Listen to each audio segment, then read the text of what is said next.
안녕하세요. 생각하는 신앙생활. 오늘은 그리스도인은 어떻게 정치에 참여해야 할까요? 라는 주제에 대해 함께 생각해 보려 합니다. 이 이야기를 시작하면서 가장 먼저 말하고 싶은 것은 성경이 기본적으로 정부에 대해서 찬성한다 라는 것입니다. 복음서를 보면 예수님은 사람들에게 세금을 내라고 직접 가르치셨죠.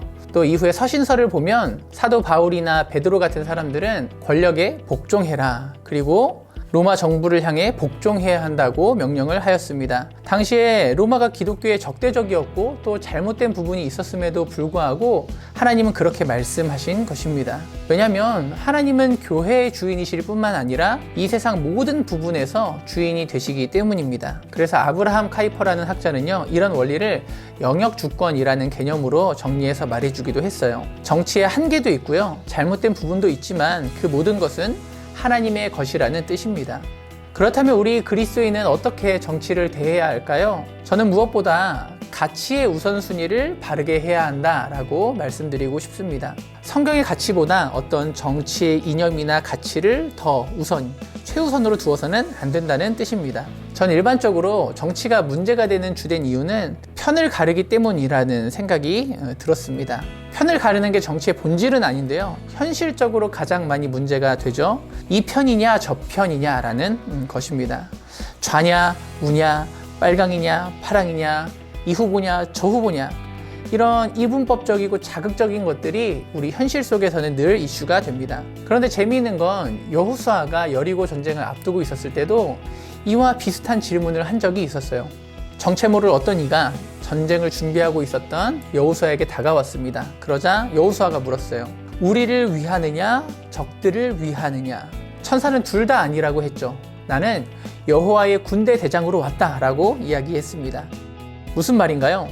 이 편이냐 저 편이냐가 중요한 것이 아니라 당신이 하나님의 편에 서 있느냐가 훨씬 더 중요하다라는 질문이었습니다. 곧 내가 하나님의 편에 서서 그분이 추구하는 뜻과 가치를 우선하는 것이 가장 중요하다는 뜻입니다.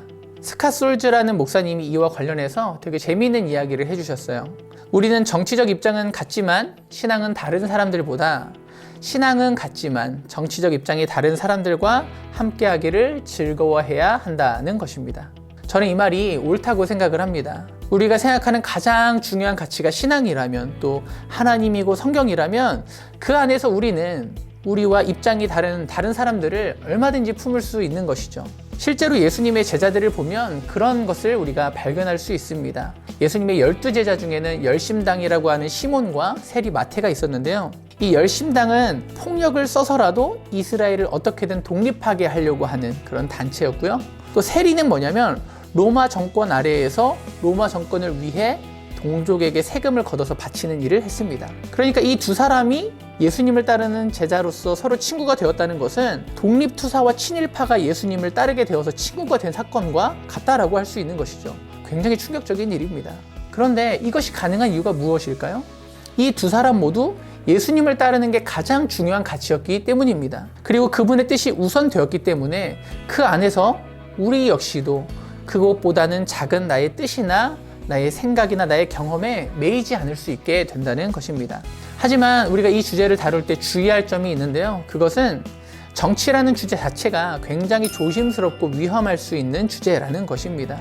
왜냐하면 정치는 필연적으로 권력을 추구하게 되어 있고요. 이 권력은 쉽게 부패하기 때문입니다. 당연하죠. 정치는요, 다수의 이익과 욕망을 반영합니다. 또 힘을 추구하게 됩니다. 생각해보면 예수님이 로마 정부를 찬성하셨지만 정작 그 예수님께서는요, 로마의 재판정에서 십자가를 선고받으시고 참혹하게 죽으셨습니다. 특별히 예수님의 재판을 생각해보면 정치의 두 가지 위험성을 우리가 알 수가 있습니다. 첫 번째는요, 권력 남용입니다. 세상의 정치는 반드시 올바른 방법으로만 권력을 사용하지 않는다는 뜻입니다. 빌라도는 예수님의 무죄를 3번이나 선포했는데 결국 그럼에도 불구하고 예수님에게 십자가형을 선고했습니다. 복음서를 보면 이 당시에 빌라도는 자신이 불의한 일을 하고 있다는 걸 알고 있었습니다. 예수님에게 형벌을 내리는 걸 두려워하기도 했습니다. 그럼에도 불구하고 그는 예수님을 놓아주지 않습니다. 사람들에게 호소하기 시작해요. 그래서 사람들 앞에 나가서 내가 찾아봤는데 이 사람은 죄가 없다라고 자기가 마치 약자인 것처럼 그렇게 호소를 합니다. 그래도 안 되니까 예수님을 놓아보려고 강도 바라바를 동원해서 이 사람 대신에 예수를 놓아주는 게 낫지 않겠냐라고 또 대중을 향해 설득합니다. 그런데 그것도 안 되죠. 그러자 마지막으로는 그들의 소원대로 예수님을 십자가형에 내어주면서 퍼포먼스를 해요. 물에다가 손을 씻으면서 자, 봐봐, 난 죄가 없어 라고 하면서 자기 합리화를 합니다. 그는 유대 총독이었어요. 그럼 높은 지위와 권력이 있었지만 그럼에도 불구하고 자기 양심이나 옳고 그름을 따라서 행동하지 못합니다. 군중의 요구에 따라서, 군중의 말을 따라 행동하고 있는 것입니다. 이것이 바로 권력 남용의 전형적인 모습입니다. 두 번째 위험성은요, 진실 조작입니다. 당시 유대교 지도자들은 애초에 신성모독이라는 죄를 씌워서 예수님을 고발했습니다. 그런데요, 정작 예수님에게 십자가라는 참혹한 형벌을 내리기 위해서는요, 로마에 고발할 때 내란죄를 씌워서 고발했습니다. 이 두 가지 모두 다 사실이 아니었어요. 예수님은 로마 정부를 인정하셨습니다. 또한 권위를 존중하라 가르치셨습니다. 예수님이 전하신 진실을 왜곡하고 있는 것입니다. 우리가 예수님이 아니라요, 어떤 이념이나 어떤 집단을 절대적으로 따라가게 될 때 이런 왜곡 현상이 일어나게 됩니다. 그래서 우리 편의 장점과 상대편의 단점을요, 크게 부풀려서 보게 됩니다. 또 그 반대로 우리 편의 단점과 다른 편의 장점은요, 둘 다 작게 봅니다. 그러면서 왜곡이 일어나죠. 저는 특히 요즘 같은 시대는요, 알고리즘에 맞추어서 나에게 맞는 정보와 뉴스를 접하는 것 때문에 더욱 큰 위험성이 있다고 생각이 듭니다. 어떤 진실이 왜곡되어서 나에게 다가와도요, 나에게 맞는 정보들을 중심으로 내가 살아가기 때문에 그 왜곡 현상을 느끼기 힘든 시대가 된 것이죠. 어떤 분은요, 우연치 않은 다른 생각을 만나기 힘든 시대가 되었다고 말했습니다. 좋은 표현인 것 같아요. 그래서 우리는 정치의 이런 두 가지 위험성에 대해서 인지하고 늘 깨어 있을 수 있도록 노력해야 할 것입니다. 마무리하려고 합니다. 우리는요, 어떻게 정치에 참여해야 할까요?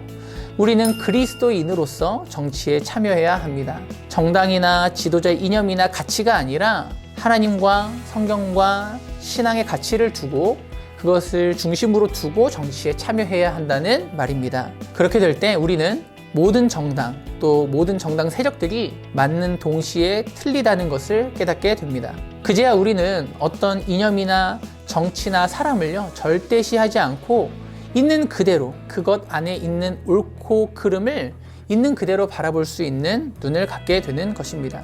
우리는 여전히요, 권력의 영향력이 얼마나 중요한지를, 우리의 정치 참여가 얼마나 중요한지를 인정할 수 있을 것입니다.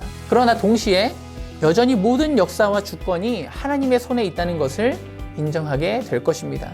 어떤 정치적인 결과가 우리 뜻대로 이루어진다고 해서 이 현실이 마치 파라다이스가 될 것처럼 과도한 기대를 갖지 않을 것이고요. 또 반대로 나의 뜻대로 어떤 정치적인 결과가 이루어지지 않는다고 해도 완전히 좌절하거나 절망하지 않게 될 것입니다. 우리가 이런 관점을 가지고 하나님의 편에 서서 하나님의 뜻이 이루어지기를 소망하는 우리가 되었으면 좋겠습니다. 성경이 말하는 이웃사랑, 또 정의와 긍휼의 세상을 소망하면서 그 가치를 보다 이루어내기 위해, 그 가치에 힘을 실기 위해 기도하고 또 행동할 수 있는 우리가 되기를 주님의 이름으로 축복합니다. 또 우리가 그렇게 최선을 다해 노력하며 하나님의 주권을 받아들일 때 우리를 통하여서 하나님의 뜻이 이 땅 가운데 조금은 더 이루어지리라 소망합니다. 저는 다음 시간에 다른 주제로 다시 찾아뵙겠습니다. 여러분 건강하세요.